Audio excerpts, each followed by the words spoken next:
plantando igreja, construindo igreja.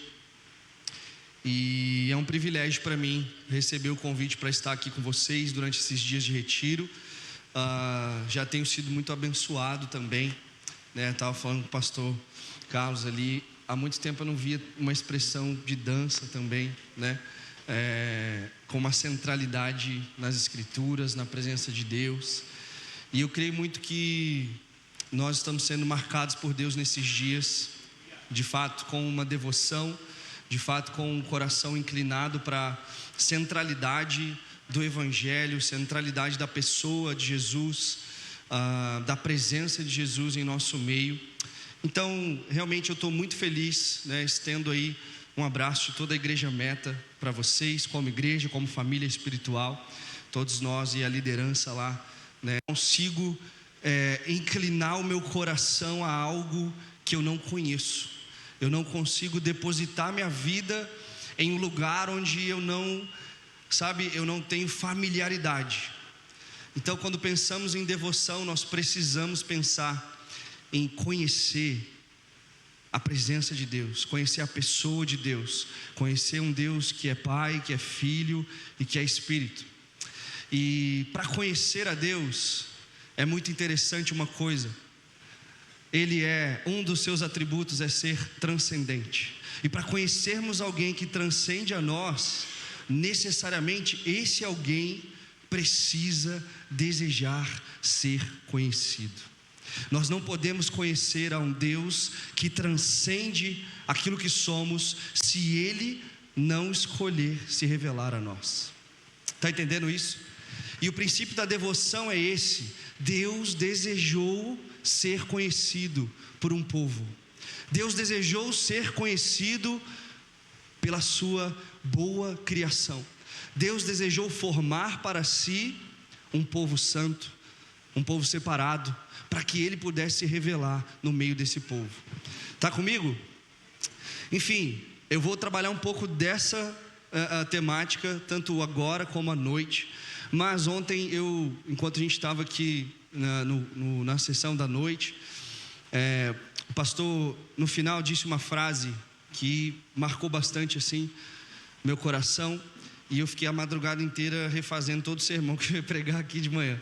Mas isso é bom, graças a Deus por isso. E ele disse o seguinte: devoção é também restauração dos nossos corações e cura da nossa alma. Uma vida que caminha em devoção necessariamente é uma vida que é restaurada e curada pela presença de Deus. E aí, com base nisso, eu quero nos lembrar hoje da boa notícia. Quero nos lembrar hoje do Evangelho. Eu quero que nós tenhamos como centro nessa manhã a mensagem do Evangelho.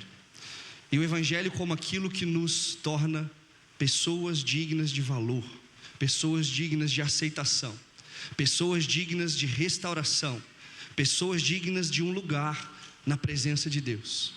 Então abra comigo sua Bíblia em Efésios capítulo 2.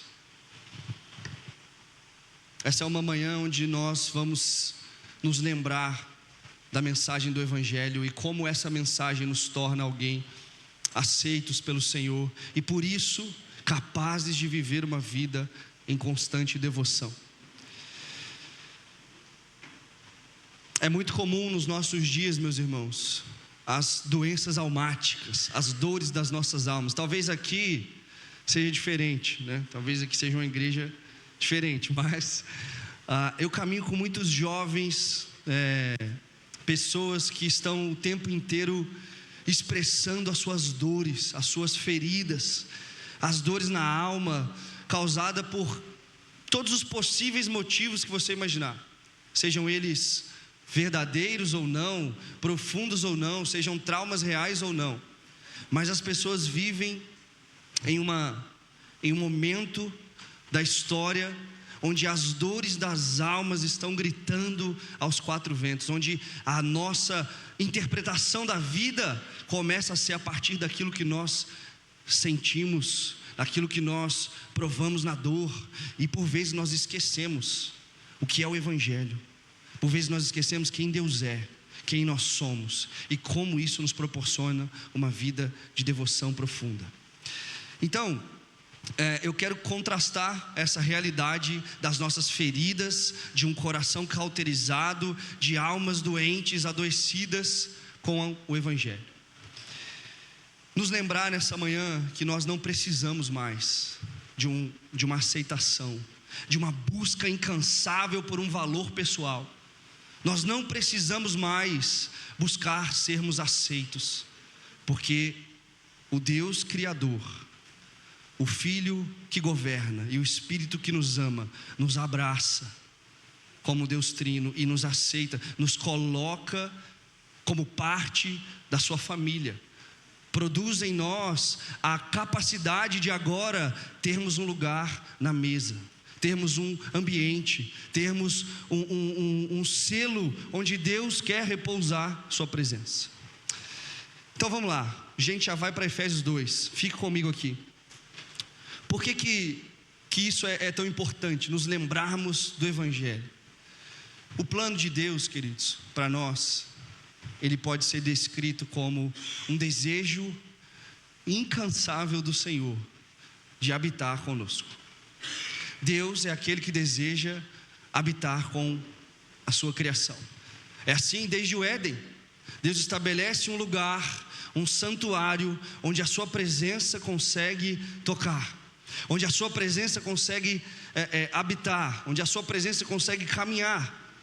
E ali Deus constitui o homem, a criação, e Deus faz com que esse lugar seja um lugar onde a sua habitação é constante.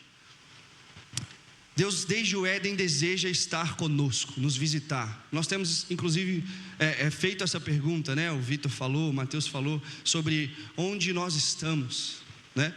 Mas talvez no dia de hoje a nossa pergunta vai começar a ser: aonde o Senhor está? Deus, nós queremos saber aonde o Senhor habita.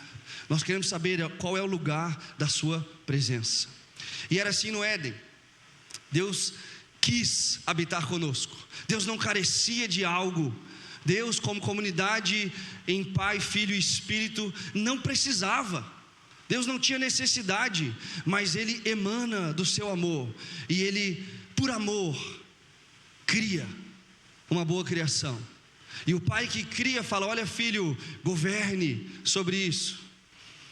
E o Espírito de Deus envolve as pessoas da Trindade nesse amor. E aí Deus escolhe construir um povo para que Ele seja chamado o nosso Deus e para que nós sejamos o seu povo.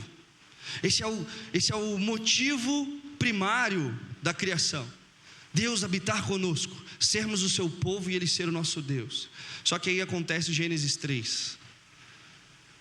E Deus poderia ter, a nossa Bíblia poderia ter 3 capítulos. Deus poderia ter encerrado ali esse desejo de estar com o povo, porque o povo pecou contra a presença santa de Deus, porque o povo amou outra coisa que não o Senhor. O povo perdeu a devoção, o povo perdeu a interação com a presença. Só que aí Gênesis 3,15 conta as sentenças de Deus em relação ao pecado. E aí Deus vira e fala para a serpente: eu colocarei uma inimizade perpétua entre você e o descendente da mulher. Este te ferirá a cabeça, ainda que você lhe fira o calcanhar. Naquele momento o Evangelho está sendo pregado. Naquele momento nós chamamos de o proto-evangelho, a síntese muito reduzida do que é o Evangelho. E o Evangelho é Deus formando a partir de um descendente, a partir de um segundo Adão, Deus formando alguém para pisar e esmagar o poder da morte e do pecado que havia entrado em Gênesis 3. E a partir de Gênesis 3,15, a narrativa bíblica é: Deus quer habitar com o homem, e o homem está correndo do Senhor, porque o efeito do pecado é a separação entre nós e Deus. A principal consequência do pecado é que agora, quando o homem peca, nós estamos separados de Deus, nós estamos a nossa própria sorte. Deus nos entrega as nossas próprias concupiscências. Deus nos entrega aos nossos próprios prazeres. Preste atenção nesses termos. Deus nos entrega as nossas próprias afeições. Deus nos entrega aos nossos próprios amores. Só que, queridos, primariamente somos feitos para amar o lugar da habitação de Deus. E o pecado roubou isso. Só que Deus começa a trabalhar na história. Deus começa a operar no meio desse povo. E aí Deus vai lá e levanta homens como Abraão. E Deus amplia essa promessa de Gênesis 3,15. E Deus fala: olha, eu formarei a partir de você uma grande nação. Eu estarei aqui com vocês. Eu conduzirei vocês. E aí Deus vai construindo o seu povo. Deus vai construindo essa descendência que Ele promete para a mulher em Gênesis 3,15. Deus vai operando ao longo das gerações. E o ponto central é: Deus começa a mostrar para o povo que o povo precisa ter parâmetros, ter padrões, ter lugares onde a presença de Deus possa habitar novamente. E aí Deus fala: olha, construa um tabernáculo para mim, mas faça nessas medidas, faça dessa forma, faça assim, sabe? Agora, uma vez ao ano, o sumo sacerdote entrará nesse lugar, oferecerá um sacrifício, e a lei do holocausto é estabelecida, e ali, aonde o sangue é derramado, Deus começa a ter possibilidade de, naquele lugar, ainda que um pedaço pequeno de tempo, ele vem, ele habita com o povo. E o tabernáculo começa a ser a gestão do lugar da presença de Deus. E aí Deus levanta Davi. E aí, até Davi acontece muita coisa, mas não vamos lá. O povo é retirado, é exilado, é escravizado, cativeiro babilônico, e os 400 anos no Egito, e Êxodo, e Deus vai. Davi é aquele que restaura o templo, que busca a arca da aliança, da presença de Deus, coloca novamente em Sião, e Jerusalém volta a ser o lugar onde a presença de Deus está, e o povo volta a ter possibilidade de se relacionar. O que eu quero que você perceba aqui, meu irmão? O tempo inteiro Deus está: ei, criação minha, eu preciso estar no meio de vocês, eu desejo estar no meio de vocês. Só que em algum momento, esse templo, ele é tipológico. Ao longo de todas as gerações, ao longo de todas as promessas, as ampliações, promessa e a aliança mosaica, abraâmica, davídica, elas apontam para alguém, elas apontam para um lugar, elas apontam para uma pessoa. E o verdadeiro templo, o verdadeiro lugar da habitação de Deus é o Filho de Deus, o Verbo encarnado, o holocausto perfeito, o templo milimetricamente capaz de suportar a plenitude da glória de Deus. É o que Paulo vai falar em Colossenses 1. Ele é a imagem do Deus invisível, a plenitude. Foi do agrado de Deus que toda a plenitude, a supremacia, a excelência do ser de Deus habitasse nele. E aí sabe o que acontece, queridos? O lugar da habitação de Deus é o Deus Emanuel, é o Filho de Deus que agora vem habitar com o seu povo. E a partir desse lugar, definitivamente, existe o início de uma nova criação. Existe uma nova natureza pelo segundo Adão, que redimiu o pecado, que redimiu essa separação. O ministério de Cristo é o ministério onde agora existe reconciliação e paz entre nós e Deus. Cristo aponta para um novo Éden. Cristo aponta para um novo templo. Cristo se posiciona como o verdadeiro templo. Cristo é onde a presença de Deus plenamente está. E o que o Evangelho nos faz? O Evangelho é a forma onde esse Deus escolhe, é a mensagem, é a narrativa, é a história, é o modus operandi desse Deus se revelar a nós. Deus poderia ter feito qualquer outra coisa, mas Ele escolheu se revelar por meio do Evangelho, do poder e da glória de Deus para a nossa salvação. Porque, queridos, uma coisa que interessa ao coração do nosso Senhor é a sua própria glória. E o pecado manchou a glória de Deus, mas o próprio Deus veio até nós, nos redimir do nosso pecado. E agora, em Cristo Jesus, nós estamos ocupando uma nova posição como crentes no Senhor. E agora a habitação de Deus é disponível de novo para nós. E esse é o lugar de uma devoção. Esse é o lugar onde nós encontramos uma verdadeira devoção diante da presença de Deus. Nós cantamos diversas vezes isso aqui. Então vamos lá. A separação que o pecado causa traz algumas sequelas para nós. E eu não vou ficar falando sobre a doutrina do pecado. Mas todas as consequências que essa separação nos traz, elas são oriundas em uma única coisa. Nós agora temos necessidade, nós agora temos carência de estarmos com o nosso Senhor. O pecado nos tirou o lugar de estar com Deus, mas o Evangelho redime aquilo que o pecado nos rouba. O Evangelho, queridos, não é a mensagem para tornar a tua vida agora mais confortável. O Evangelho não é a mensagem para agora você conquistar os status. Inclusive é sobre isso que nós vamos falar. Eu ainda estou na introdução, tá bom? Fique comigo. Vocês estão muito quietos, gente. O Evangelho é aquilo que começa agora a nos lembrar qual é o lugar de Deus na nossa vida e qual é o nosso lugar na vida de Deus. Percebe uma coisa nessa mini história que eu contei aqui? O que Deus deseja? Existe uma pergunta a ser feita ao Senhor: Senhor, o que você deseja? E aí João capítulo 17, Jesus vai falar: Pai, assim como eu estou em Ti, o meu desejo é que eles permaneçam em mim. Vamos lá. O desejo de Deus é que nós, como seu povo, permanecemos nele. Nós precisamos permanecer no Senhor. Esse é o desejo de Deus.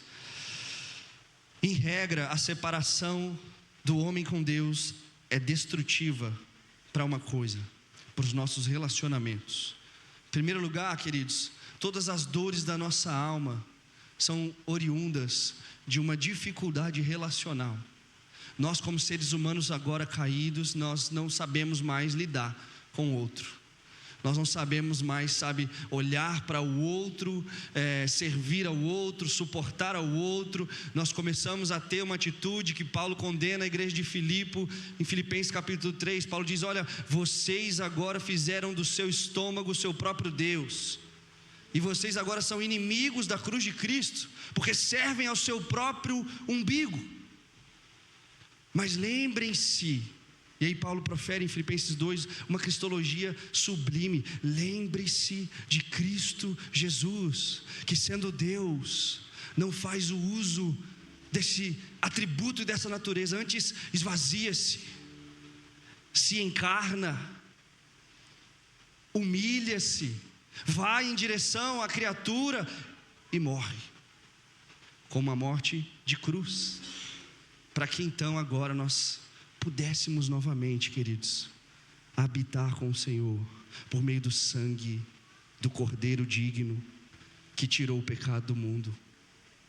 Você não está entendendo o que Deus fez por você não, cara. Se nós estivéssemos entendendo a mensagem do Evangelho, as nossas feridas seriam suplantadas, as nossas dores e crises seriam muito mais fáceis de suportar. Não estou sendo insensível, não me odeie, por favor.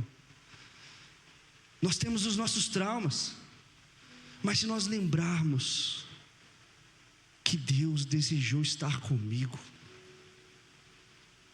que Deus, na sua infinita supremacia, sabedoria, poder, majestade, Ele não parou a história em Gênesis 3. Ele falou: olha, eu estou preparando um sacrifício substitutivo e suficiente. Eu estou agora lavando esse povo que eu constituí por meio do meu sangue, para que de novo eu possa habitar com ele. Apocalipse nos promete que no fim de todas as coisas, Deus habitará conosco. Esse é o lugar da devoção. Esse é o lugar da atividade celestial nesse momento. Os anjos, os seres viventes, eles estão agora diante do trono de Deus, diante do Cordeiro assentado à direita de Deus, exclamando: Santo, Santo, Santo, contemplando a santidade e a beleza da presença de Deus. Uma vida em devoção precisa inclinar as nossas afeições para esse lugar. Vamos lá, Efésios 2. O Evangelho é a boa notícia sobre o que Jesus fez para restaurar o nosso relacionamento com Deus e abrir caminho para uma santa devoção. Efésios 2, a partir do versículo 1, diz assim: Ele vos deu vida, estando vós mortos nos vossos delitos e pecados, nos quais andastes outrora, segundo o curso deste mundo, segundo o príncipe da potestade do ar, do espírito que agora atua nos filhos da desobediência. Preste atenção no versículo 4 e 5, meu irmão.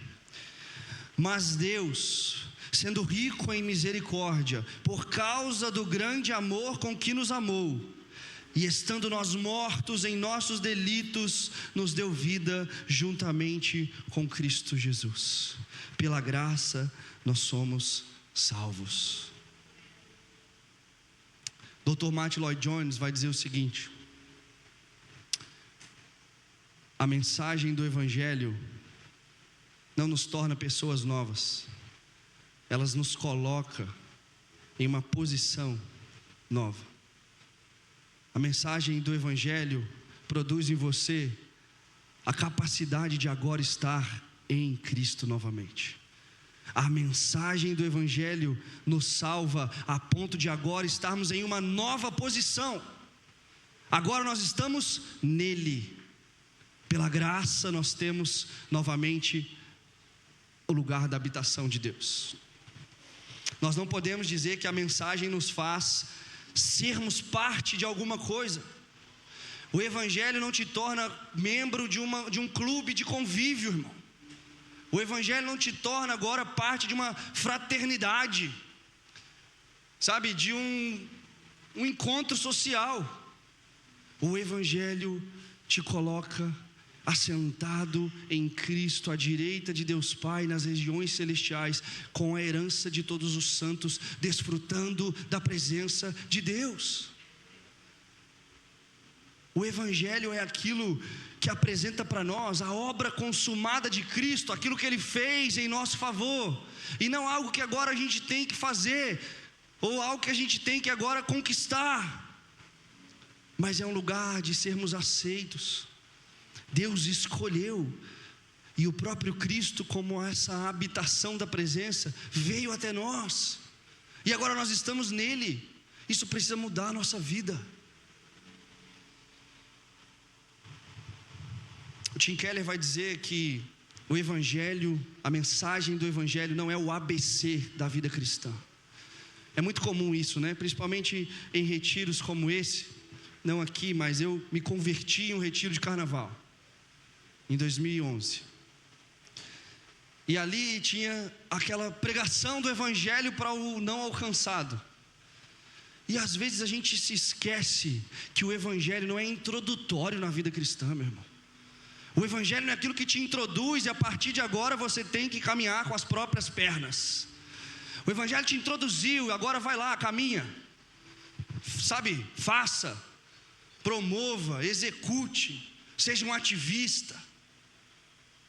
O Evangelho é o A a Z da vida cristã. Essa é a frase do Keller. O Evangelho não é o ABC, ele é tudo. O Evangelho não é a porta de entrada, ele é o caminho que nós percorremos. Ele é o início, o meio, o fim. Ele é a pessoa de Jesus. John Piper vai dizer: Deus é o Evangelho. Preste atenção nisso aqui. Deus te resgatou para que agora você prove dele. Meu irmão, Deus quis se revelar. Por que é que nós estamos buscando valor em outras coisas?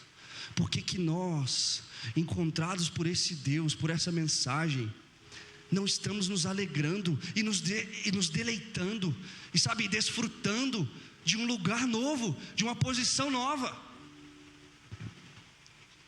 A resposta para essa pergunta é que o Evangelho ainda é muito superficial na nossa vida. Se o Evangelho adentrasse as mais entranháveis afeições das nossas emoções, se o Evangelho tocasse o mais profundo do nosso coração, nós seríamos seres humanos satisfeitos na glória de Deus. Partindo então de tudo isso que eu falei, eu queria falar com você essa manhã sobre o que lemos aqui em Efésios capítulo 2.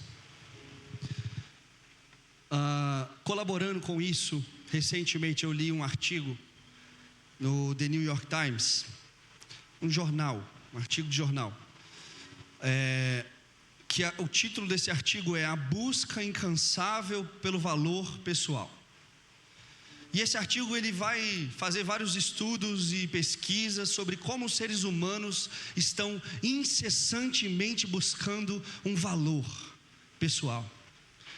E existem muitas coisas interessantes nesse artigo. Uma delas é uma pesquisa que eles fizeram dentro de presídios com homicidas. E a pergunta era: olha, por que você tirou a vida de alguém? A resposta massiva dessa pesquisa é: porque essa pessoa feriu a minha dignidade, porque essa pessoa me ofendeu na frente da minha esposa, porque essa pessoa denegriu a minha imagem. E mais à frente esse artigo ele começa a apontar o desejo pela preservação de um status e de uma imagem performática. O tempo inteiro a fome comum, segundo esse artigo, da população americana em 2008 era, eu acho que hoje está muito pior, era desejo de ser aceito, fome por valorização, status, imagem, poder. Olha só que interessante. E ele começa a trazer um caso do Michael Phelps nesse artigo. Todos conhecem Michael Phelps? Até um tempo atrás, quando eu acompanhava, ele era talvez o maior medalhista olímpico. Não sei se ainda é, né? Mas é tido como um dos maiores atletas da história. E ele se aposenta. E ninguém mais se lembra do Michael Phelps. E aí o Michael Phelps faz o quê? Volta a competir em competições locais. Volta a dar entrevista. Já viu aquela celebridade que precisa participar de de uma fofoquinha para ter o nome falado? Fale bem ou fale mal, fale de mim. Não tem isso? E ele vai produzindo ali nesse estudo a ideia de que a fome insaciável da humanidade é por aceitação e valor pessoal. Só que diante de tudo isso que nós vimos, que vocês já conhecem, diante da mensagem do Evangelho, não existe mais espaço no coração do crente por uma busca de valor fora da pessoa de Jesus. Sabe por quê, queridos? Porque buscar valor fora de Deus é amar mais a si mesmo do que a glória de Deus em você. Isso é o motivo de todos os nossos pecados e desvios. Nós só pecamos porque começamos a amar outras coisas que não o Senhor. E aí é interessante notar que nesse bolo desse estudo, ele vai para uma linha onde mais de 200 pesquisas científicas chegaram à conclusão de que o hormônio, presta atenção, parece viagem, mas você vai entender. O hormônio do cortisol, que é o hormônio do estresse, que nos deixa estressado, ele é o momento onde ele é mais produzido no nosso organismo de forma instantânea, é quando nós tememos uma reprovação do nosso status. Todas as vezes que as pessoas pensam, eu não vou ser mais reconhecida, explosão de nervosismo, taquicardia, ansiedade. Não, eu tenho que fazer alguma coisa, isso não pode acontecer. O tempo inteiro o ser humano está buscando uma aceitação que o Evangelho já nos entregou. Um lugar de valorização que o próprio Deus já destinou para nós. Nós não precisamos mais buscar em outras coisas aquilo que o Senhor já nos deu. O que Paulo está falando em Efésios aqui é: vocês estavam mortos nos pecados. Alguém já viu um morto fazer alguma coisa? Não, espero que não. E aí Paulo vira e fala assim: olha só, sabe o que vocês eram? Vocês eram como mortos, incapazes de se salvar. Mas Deus, versículo 4, rico em misericórdia, por meio de um grande amor, optou por te salvar. Desejou estar com você, desejou olhar para você e eu, mortos nos nossos delitos, e falar: espera, eu te compro, eu te amo e eu desejo habitar no meio de vocês. Irmão, se você entende a sua posição de separação de Deus por causa do pecado, e se você entende a movimentação de Deus ao longo da história para estar com você, nada mais deve ser capaz de te trazer prazer, aceitação, dignidade.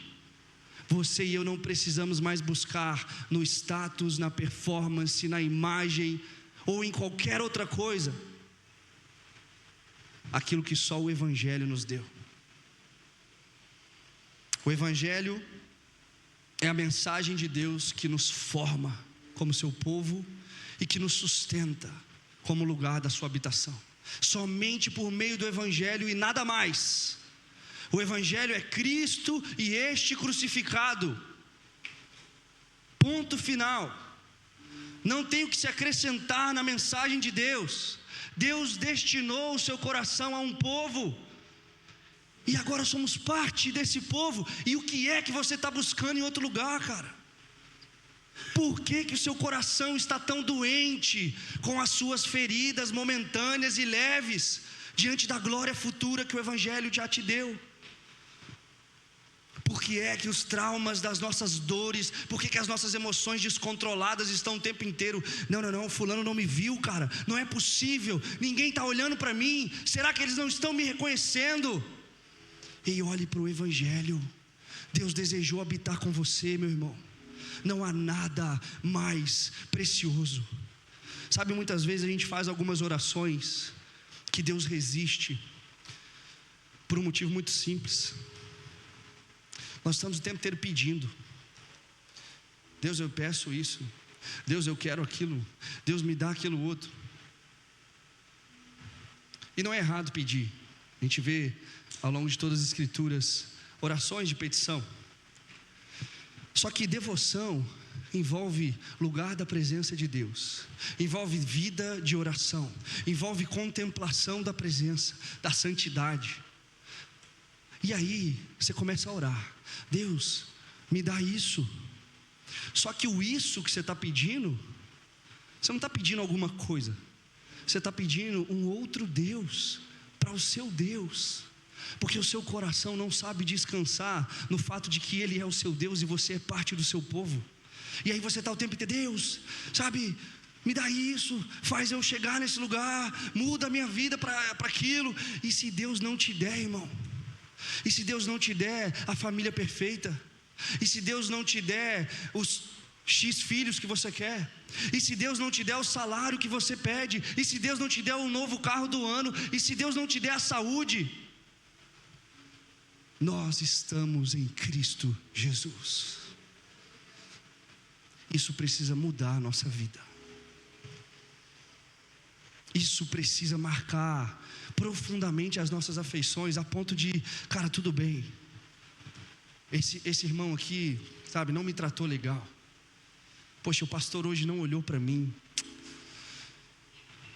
eu não preciso de uma aceitação em outro lugar, porque aquele que criou todas as coisas, desejou estar comigo. O plano eterno de Deus é a presença, é a promessa e a presença.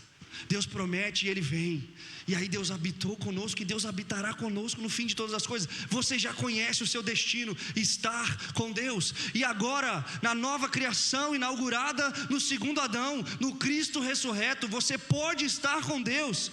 E você vive os dias finitos da sua vida, 70, 80, 90 anos, murmurando por qualquer outra coisa, querendo lamber suas feridas, querendo, sei lá, buscando em tudo aquilo que o Evangelho já te deu: dignidade e aceitação. E aí você está como um órfão, e aí você está como aquele que não tem pai, falando: ai meu Deus, coitadinho de mim, ninguém está me vendo aqui nesse lugar, eu preciso ser visto. Aí o Michael Phelps: as minhas medalhas não têm mais valor, o que eu vou fazer? Eu preciso de novo ser valorizado. O Evangelho não te permite buscar em outras coisas aquilo que só o Senhor tem para você, irmão. Você vai continuar sendo um crente frustrado. Deus vai continuar resistindo ao seu coração idólatra, a ponto de você entender: Senhor, me dobra, porque eu ainda não tenho profundidade no Evangelho. Me dobra porque, não está fácil para mim ainda aceitar que você é o pão da minha vida, que você é o meu doce alimento eterno. Que assim como o salmista no Salmo 16 vai dizer, que em você, Deus, eu encontro delícias perpétuas, prazeres eternos, inexprimíveis, incalculáveis. Mas não, a gente está sonhando uma vida hollywoodiana. A gente está sonhando algo que o século 21 produziu em mim e você, irmão. Um status e uma aceitação pessoal. Hoje, as pessoas não buscam mais, graças a Deus, fontes de prazer nas baladas, nas drogas. Existe um claro movimento da juventude pela saúde, longevidade e performance. E aí a gente acha que isso é show de bola. Agora ninguém vai mais para balada, vai para academia. Não é, Vitinho? Tem uns grandes aí. Só que aí, cara, no fundo, sabe o que você está fazendo? Você está buscando a sua melhor versão, é isso que eles pregam, né? Vença você mesmo, promova-se a sua melhor versão. E lá no fundo do seu coração, você está cobiçando ainda um lugar de destaque, ser o melhor. Você ainda não entendeu que no reino de Deus, aquele que ganha é o que perde, que Jesus é o rico criador do cosmo. Tem uma canção que diz assim, em simples panos deitou aquele que todo o cosmo teceu, na manjedoura nasceu aquele que o mundo criou. Meu irmão, vamos lá. Se você não entende isso aqui, não adianta. O teu cristianismo é inerte. Você é um letárgico espiritual. Você precisa ouvir o que Jesus fala para Nicodemos: ei, vamos nascer de novo. Nicodemos, importa uma só coisa: você e os outros 70 do Sinédrio, líderes, sabe o que vocês têm que fazer? Morre e nasce de novo. Jesus inaugura uma nova criação, irmão. O homem da ressurreição. Tem um autor, depois o pastor pode validar ele ou não, fique à vontade. J.K. Bill, ele tem um livro que chama-se A União com Cristo Ressurreto. Sabe qual que é a proposta de Deus? É estarmos unidos com um Deus ressurreto. E acabou. Não tem atividade celestial maior e superior do que contemplar a presença de Deus. E Deus desejou ser conhecido. na revelação, como o Vitor orou no início, natural, tornando-se todos nós agora indesculpáveis, porque nós conhecemos a criação e ela aponta para Deus.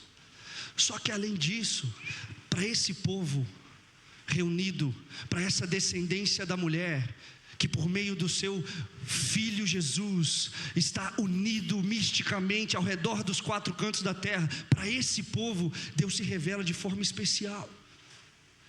Nos primeiros dias Deus falava pelas bocas dos profetas, mas agora Deus fala conosco por meio do seu Filho. E agora a mensagem do Evangelho produziu em nós o que, queridos? Um lugar na mesa do banquete desse rei. Não, você não está entendendo não, cara. Um pobre, cego, coxo, nu, aleijado, agora tem acesso a um lugar na mesa do rei. Essa é a valorização que Deus te deu. É isso que Deus fez com você. Deus pegou você, filho da desobediência. Romanos 1, Paulo vai falar que a nossa condição era destinada a experimentar a ira santa e justa do Senhor. Só que aí Deus vem e fala: ei povo, não dá para vocês, eu vou ir, fiquem tranquilos, porque o meu desejo, muito além do de vocês, é habitar no meio do meu povo. E aí Deus vem, nos pega no colo e nos coloca em uma nova posição. E a gente não reconhece isso. A gente está lá como um órfão ainda. Ai meu Deus, quanto está doendo na minha alma. Cadê os psicólogos aqui? Tem? Eu amo muito vocês. E eu não estou pregando contra. Todos os meus gabinetes pastorais eu começo indicando uma terapia. Todos somos terapeutizados. Mas nós estamos criando uma geração que não compreendeu a mensagem do Evangelho. E agora essa geração começa a olhar a sua própria vida a partir das suas dores. E aí a gente tem o que nós chamamos de solo epistemológico. Eu vou te explicar isso aqui. A nossa interpretação da vida, ela parte de um lugar. E as feridas das almas doentes, carentes de status e de valor pessoal, estão ditando esse lugar na nossa geração. Então as pessoas não conseguem mais interpretar a vida à luz do Evangelho. Elas interpretam agora à luz dos seus traumas. Legítimos, irmãos. Legítimos traumas. Por lobos no meio do rebanho de Cristo, pessoas sofrem abusos. Pessoas são, violentadas espiritualmente, emocionalmente e fisicamente. E isso promove frutos terríveis. Mas a mensagem do Evangelho é poder de Deus para a nossa salvação. A verdadeira devoção é onde um coração encontra o lugar da habitação de Deus e se deleita. E meu irmão e irmã, se é difícil para você, comece a trocar suas petições por uma oração. Deus, tira minha alma dessa cela escura. Deus, faz raiar novamente o dia, porque a noite escura da minha alma está muito difícil. Mas eu confio, Deus, na posição que o Senhor me deu. Eu reconheço o Senhor na minha vida e isso me basta. A tua graça, meu Deus, a tua graça me basta. E ao contrário, queridos, aprendi isso com o pastor Carlos, algumas igrejas evangélicas, não todas, porque eu não conheço todas, elas estão alimentando esses lugares de feridas, romantizando agora uma geração que lambe a sua própria ferida. Lamber ferida não cura, irmão. Costurar as feridas, por mais que doa, mas cura. Sabe qual é o caminho da exaltação de Jesus? É o Getsêmani, é Gólgota, é a sua pele transpassada, perfurada.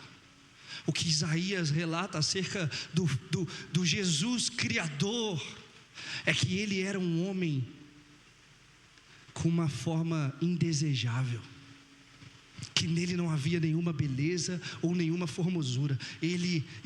O profeta Isaías anuncia Jesus como o servo sofredor. A imagem para o profeta Isaías do Messias que iria redimir o povo era um servo feio e sofredor. E para que o Cristo ressurreto e glorificado conseguisse alcançar o objetivo e cumprir a vontade de seu Pai, ele precisou sofrer. E eu e você não queremos mais saber do sofrimento. A fé evangélica contemporânea, o evangelicalismo generalizando aqui no Brasil, fala para você: ei, se Deus deixou você sonhar, já ouviu? Ei, se você viu, sabe, vai melhorar, só vai melhorar. Meu irmão, você conhece o Cristo que é o cabeça da igreja? Será que você conhece o Cristo que é o cabeça da igreja? Será que você conhece o Evangelho de Deus que é poder para a nossa salvação? Vamos lá. Vou tentar sair do lugar, tá bom, gente? Mas por que então que essa busca incansável por um valor de aceitação acontece? Porque nós temos medo de todo esse discurso ser apenas um discurso. E eu sei que você, assim como eu, talvez você seja mais espiritual, mas às vezes eu tenho medo. Às vezes eu vou para o meu lugar de oração e eu falo: Jesus, é real mesmo nossa aliança? É real mesmo essa filiação que o Senhor depositou sobre mim? Porque tem dias que eu não consigo, tem momentos em que dói, tem momentos onde as finanças apertam, tem momentos onde a dor do luto me encontra. Esses dias, 20 anos de idade, uma irmã da igreja me ligou 1h30 da manhã: pastor, encontrei meu pai no segundo andar da minha casa, pendurado em uma corda. E aí, meu irmão? Estou no hospital. E aí? E nesse momento, às vezes a esperança do Evangelho, ela fica mais distante. E nós tememos que essa narrativa, que essa história, que a pessoa de Jesus não seja suficiente para suportar. Mas nesses dias, a igreja esteve ali, chorando a dor daquela irmã.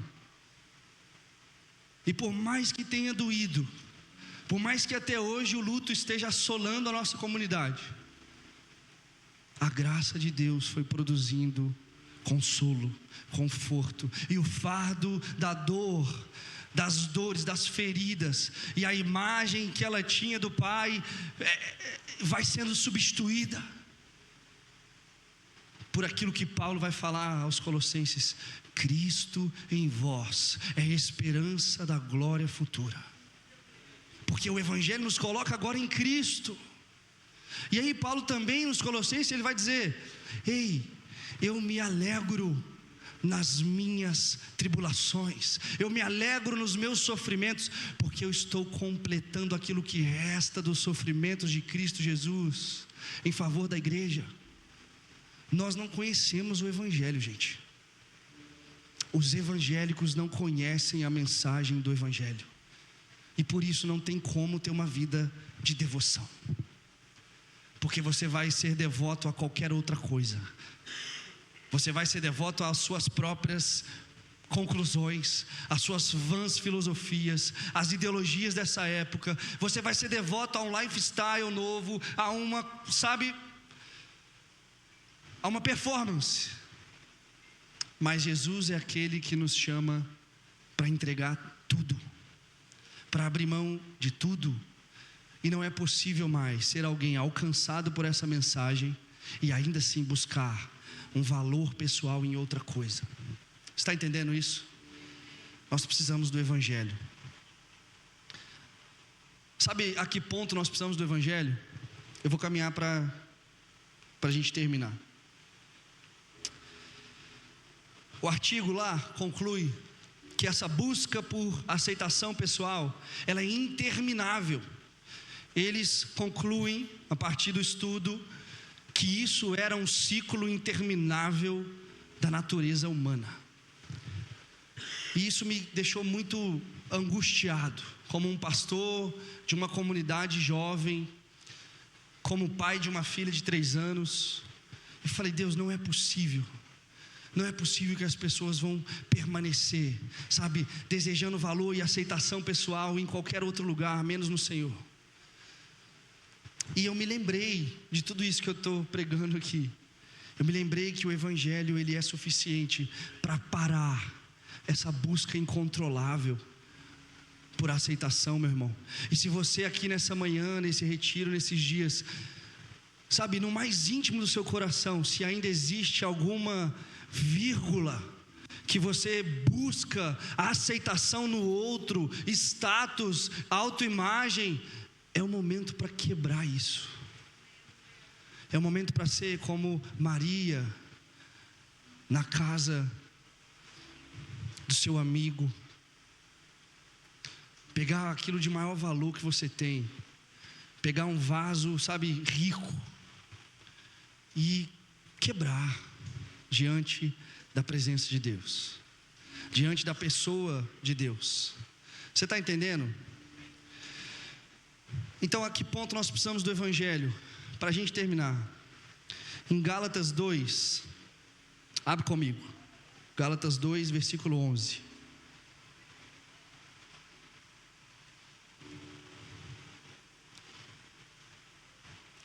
Gálatas 2, 11. A Bíblia diz o seguinte: quando, porém, Cefas veio a Antioquia, é Pedro, tá bom? Cefas aqui. Resisti-lhe face a face, porque havia se tornado repreensível. O apóstolo Paulo está falando que o apóstolo Pedro foi resistido por ele, porque Pedro se tornou repreensível. Versículo 12. De fato, antes de chegarem alguns da parte de Tiago, ele comia com os gentios. Quando, porém, chegaram, começou a afastar-se e, por fim, separou-se, temendo os da circuncisão. E também os demais judeus se fizeram hipócritas juntamente com ele, a ponto de o próprio Barnabé ter se deixado levar pela hipocrisia deles.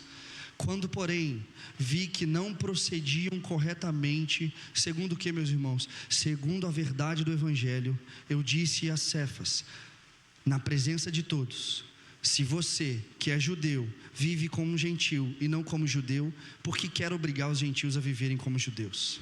Só até aqui. Sabe quem é o apóstolo Pedro? Dono da revelação, tu és o Cristo, Filho de Deus vivo.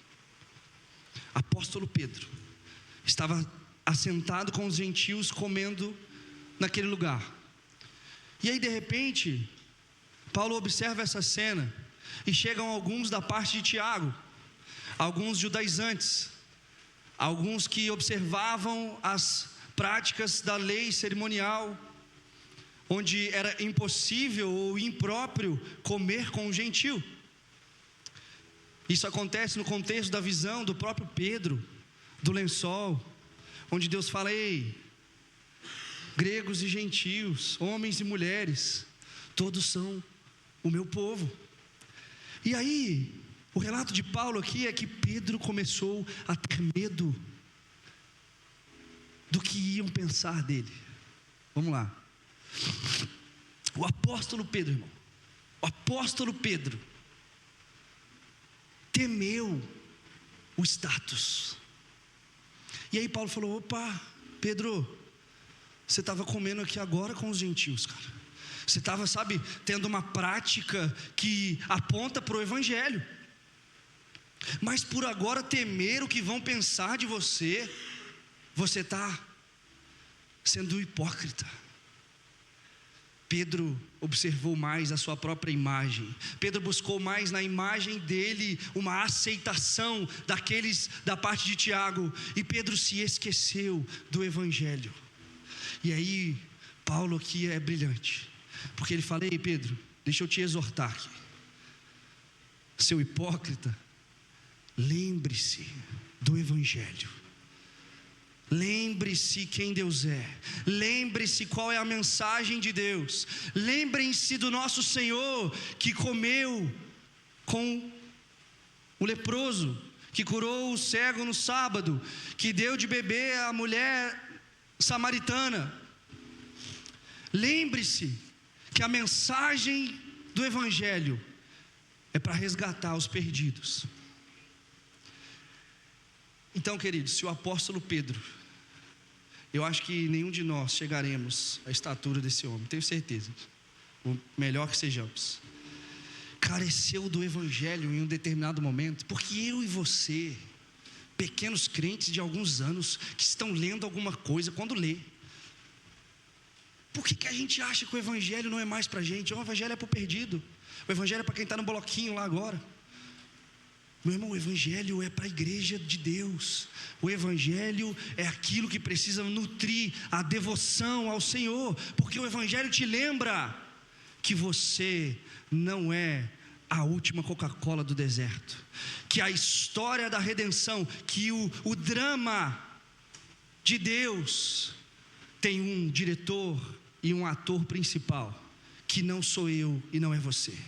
É o Filho de Deus, assentado no trono, olhando para um monte de mendigo, cego, pobre, coxo e nu, e falando: vem comer comigo.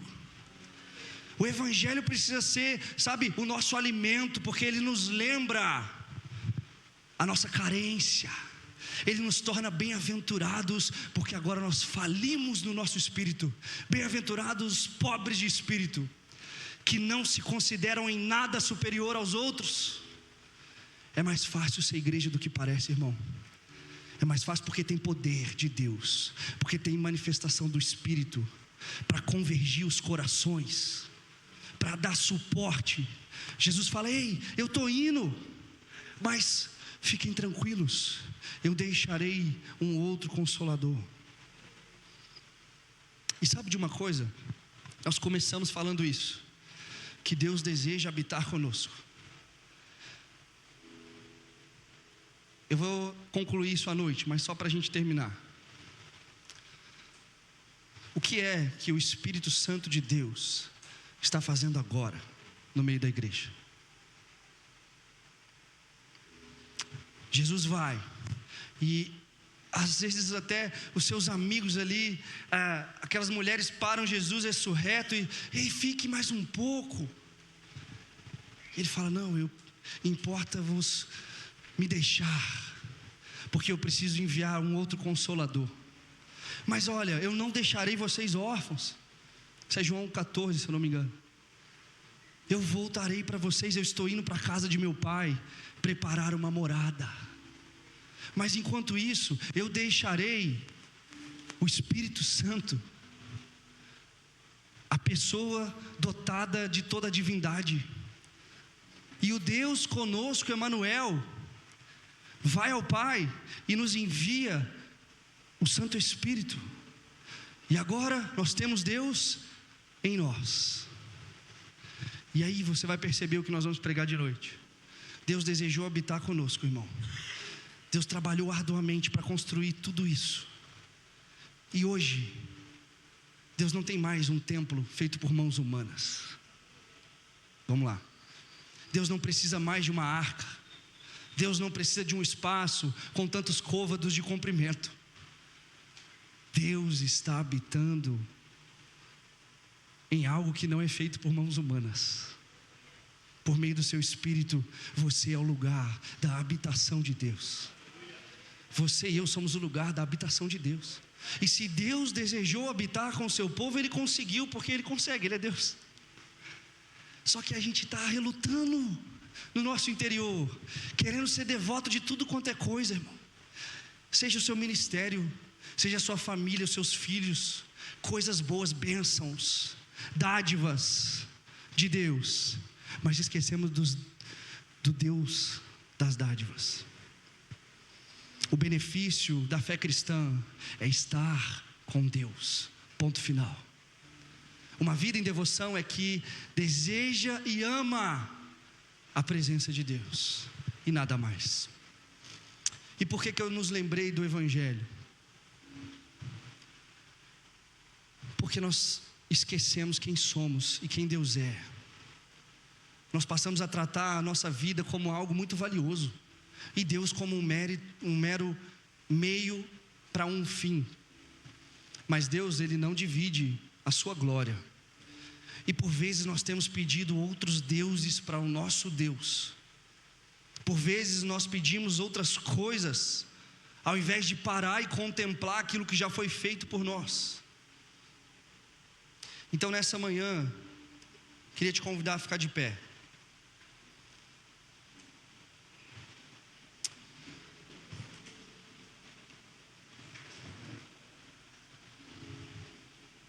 Precisamos pensar no Evangelho.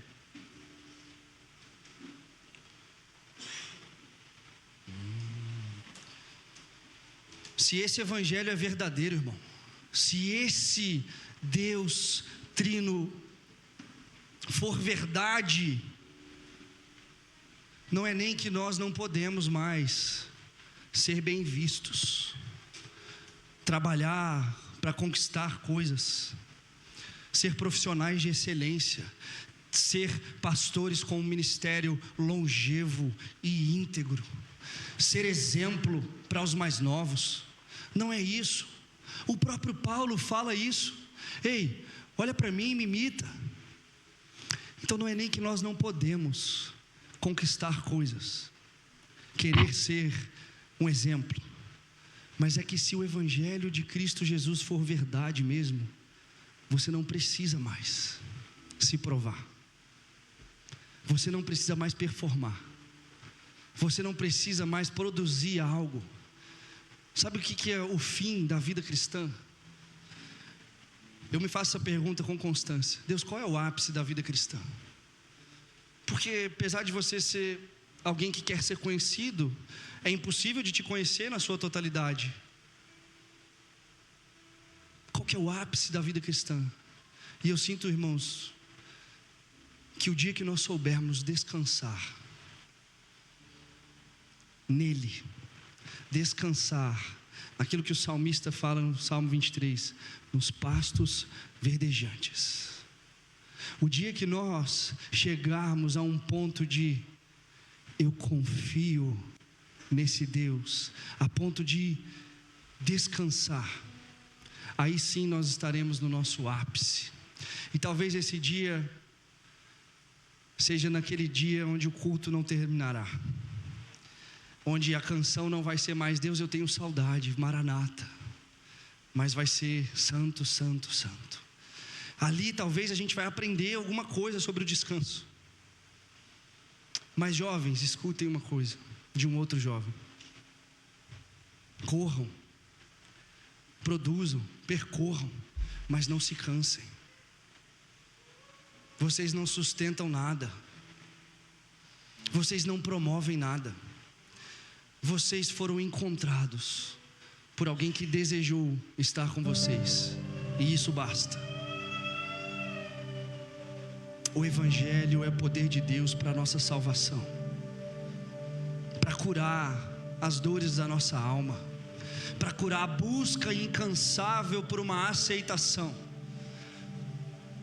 Ninguém é capaz de virar para você e falar: ei, eu te perdoo e eu te aceito, a não ser o Deus e Pai de nosso Senhor Jesus Cristo. E eu não estou pregando hipergraça, mas eu estou pregando a graça na sua totalidade. Se você nessa manhã tem o seu coração num lugar de performance, se você nessa manhã ainda busca em outras coisas aquilo que o Senhor já reservou para você, eu queria que você de fato orasse ao Senhor, do jeito que você quiser, em pé, deitado, pulando, chorando, só que, meu irmão, não tem como mais a gente ser o mesmo se Deus nos encontrou. Não tem como existir dores maiores do que a restauração que o Evangelho já produziu em nós. Não tem como você desejar em outro lugar aquilo que só na presença de Deus você tem: aceitação, dignidade, valor, aos únicos olhares que nos importam, irmão. Nós fomos achados como aqueles aceitos por meio da obra consumada do Filho de Deus. Não tem por que mais olhar para fora se você tem um lugar na mesa do Rei. Não tem por que mais olhar para a circunstância se você já foi alcançado e hoje você pode comer da presença, o pão que sacia a nossa fome, a pessoa do Filho. Vamos lá. Se o seu coração é um coração ainda performático demais, se você ainda olha para qualquer outra coisa a não ser para o Evangelho de Cristo Jesus, ore a Deus nesse momento. Feche seus olhos e eu vou gastar um tempo orando sobre isso, sobre liberdade, sobre libertação. E se você sente no teu coração e deseja receber oração, você pode vir aqui na frente.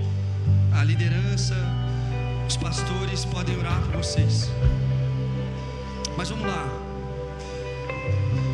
Interaja com a presença de Deus. Lembre-se do Evangelho. Lembre-se de onde Deus te tirou.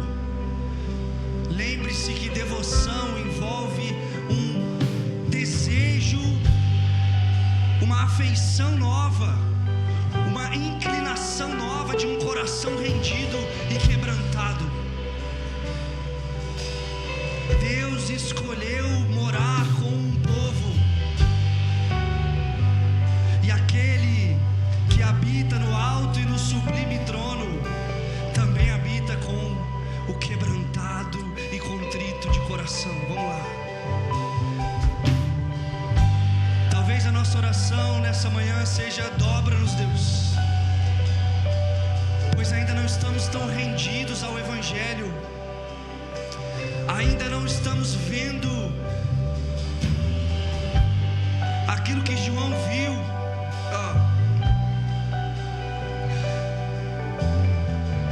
Deus, promova novamente olhos marejados,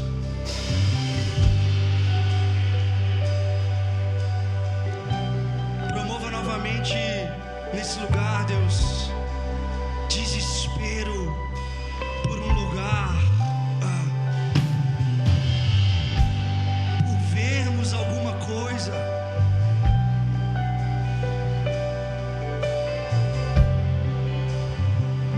Sim, Espírito de Deus, brote novas lágrimas no interior dos meus irmãos, lágrimas que promovem uma visão renovada do Senhor.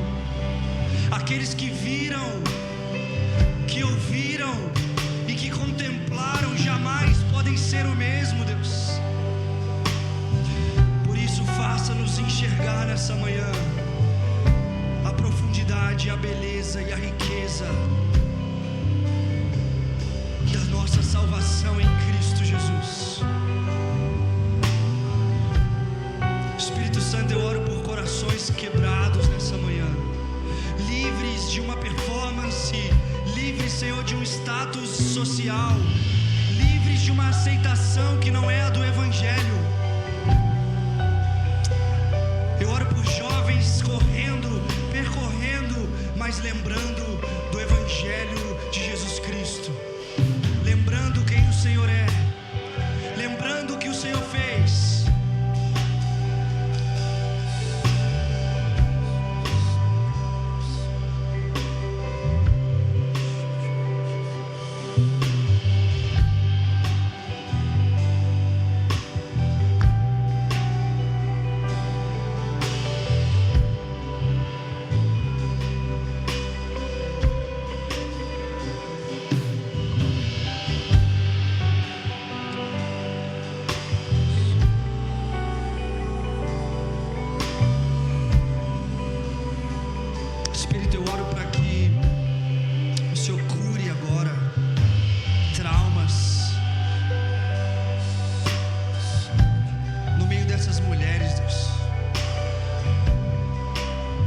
Santo de Deus, eu oro para que você passeie agora, lembrando mulheres nesse lugar da santidade do Senhor. Eu oro para que você renove os corações de mulheres nessa manhã, Deus, como filhas amadas de um bom Pai, como aquelas tocadas pelas mãos santas do Senhor, desejadas pelo Senhor para serem a habitação do Senhor. Em nome de Jesus nós pedimos, Espírito Santo de Deus, remova do meio dessas mulheres as dores dos traumas e faça com que elas contemplem a santidade do Senhor. Redima, Deus, as injustiças sofridas.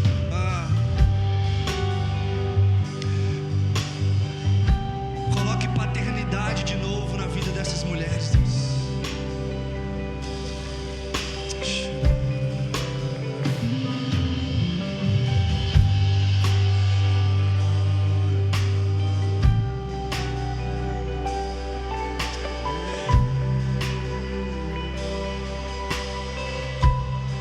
Senhor, eu oro para que os corações de jovens sejam livres, Deus, dos traumas, dos achismos, e que eles encontrem no Senhor prazer, deleite, satisfação, descanso. Jesus.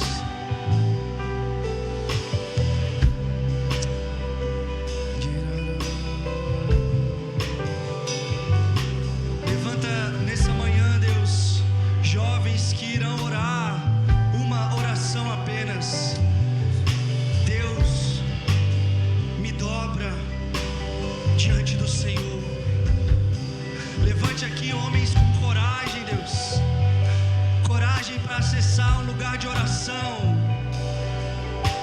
onde a performance não toma espaço, onde eles não precisam mais ser vistos por alguém.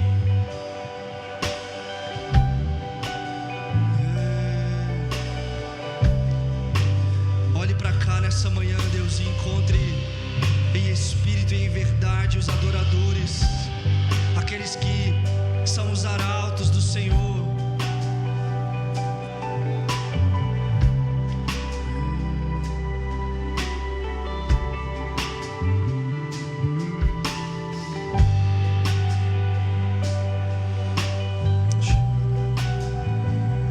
Lembre-nos do Evangelho, Jesus. Lembre-nos do Evangelho, Jesus. Lembre-nos que o Evangelho é suficiente. Lembre-nos que uma vida de devoção é aquela que antes te conhece. Lembre-nos, Jesus, quem o Senhor é: o nosso amado, o nosso desejado, o nosso elo mediador, a nossa pérola de grande valor é o Senhor, Jesus. Lembre-nos daquele tesouro enterrado em um campo. Lembre-nos do teu reino nessa manhã. Lembre-nos que não precisamos mais encontrar em outro lugar o nosso tesouro. Jesus, faça de novo, Deus. Encontra-nos novamente.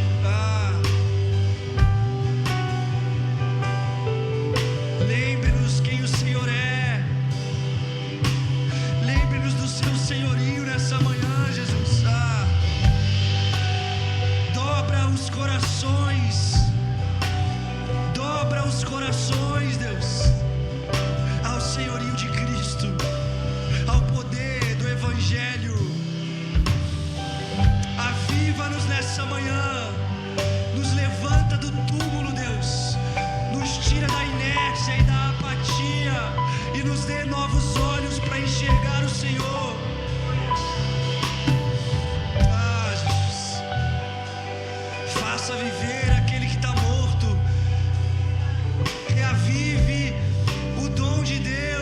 nessa manhã, Jesus. Reaviva a nossa fé nesse lugar, Jesus.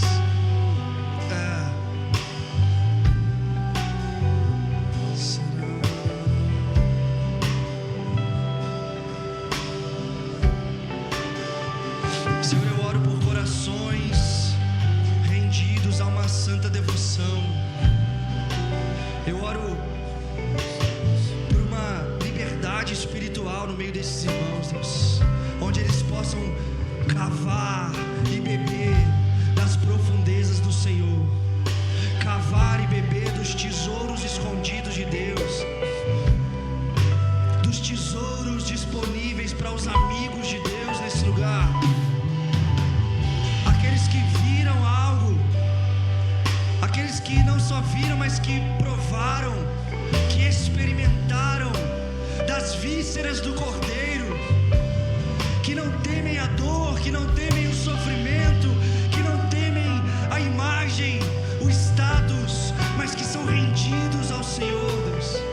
Promova coragem nesses irmãos, coragem para quebrar os protocolos, Deus. Coragem para acessar um lugar de oração onde ninguém vai nos ver, Deus. Levanta aqueles que orarão em secreto, que clamarão em secreto, porque entenderam o valor do Evangelho, o valor da pessoa de Jesus.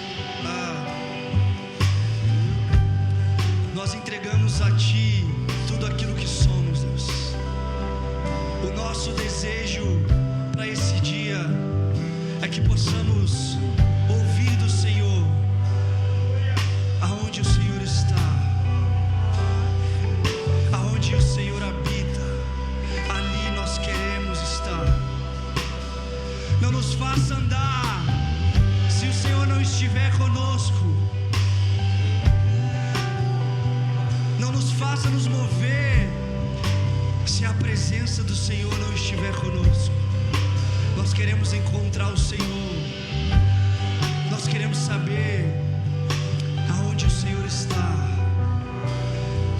aonde é que o Deus repousa a sua presença. E aqui nós queremos estar e permanecer, Deus.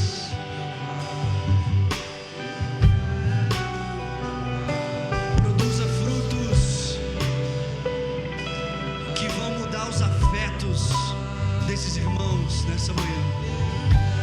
Produza pessoas com afeições novas nesse lugar, Deus, que amam ao Senhor, que não negociam o lugar do Senhor, que não negociam a mensagem do Evangelho, que não cedem espaço para outras ideologias, Deus. Mas levanta guerreiros de batalha nesse lugar, altares de oração, vidas que se entregam, que renunciam ao status e à imagem social. Jesus, levanta aqueles como Maria nesse lugar, que não se importam, que não olham para o lado, que não tem medo de entregar, de se render. Faça aqui, Deus, nessa manhã, corações serem quebrados novamente. Nós entregamos ao Senhor aquilo que somos, aquilo que temos, pois o Senhor desejou habitar conosco. Cura os traumas das almas feridas, Deus. Livra-nos da depressão, do desânimo, do cansaço, dos transtornos.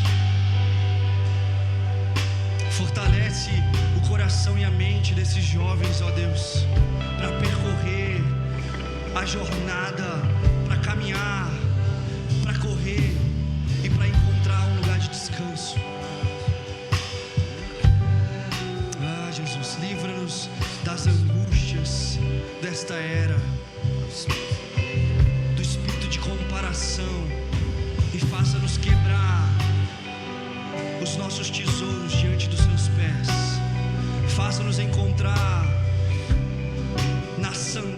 sandálias dos seus pés um lugar de prazer e deleite. Faça-nos, Deus, sermos pequenos demais diante da sua grandeza. Torna-nos ainda menores diante do Senhor. Livra-nos de nós mesmos, Deus. Livra-nos de nós mesmos, Deus. Mas que o Senhor seja conosco. Meu amado, nós queremos o Senhor aqui.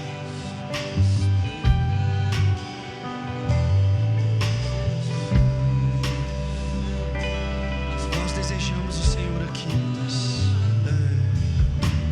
Restaura a visão do Evangelho.